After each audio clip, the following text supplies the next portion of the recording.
கோவை அவிநாசி சாலையில் அமைந்துள்ள ஜிடி நாயுடு மேம்பாலம் பகுதியில் 3 கோடி ரூபாய் மதிப்பில் ஏஐ தொழில்நுட்ப கண்காணிப்பு கேமராக்கள் பொருத்தும் பணி இன்று முதல் தொடங்குகிறது.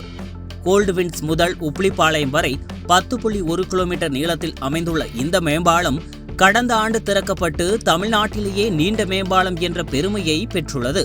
மேம்பாலத்தில் வேக கட்டுப்பாடு விதிக்கப்பட்டிருந்தாலும் கண்காணிப்பு கேமரா இல்லாததால் அதிவேக ஓட்டம் மற்றும் சாகச ஓட்டம் காரணமாக அடிக்கடி விபத்துகள் ஏற்பட்டு வந்தன.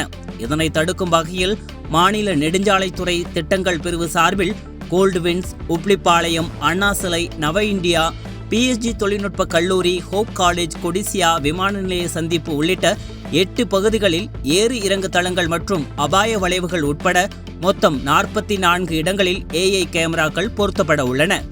இந்த கேமராக்கள் மூலம் வாகன பதிவு எண், சீட் பெல்ட் பயன்பாடு, அதிவேகம், கூடுதல் முகப்பு விளக்குகள், அதிக சுமை உள்ளிட்ட போக்குவரத்து விதி மீறல்களை தானாகவே கண்டறியப்பட்டு அதிகபட்சமாக மணிக்கு 60 கிலோமீட்டர் வேகத்தில் மட்டுமே செல்ல வேண்டும்.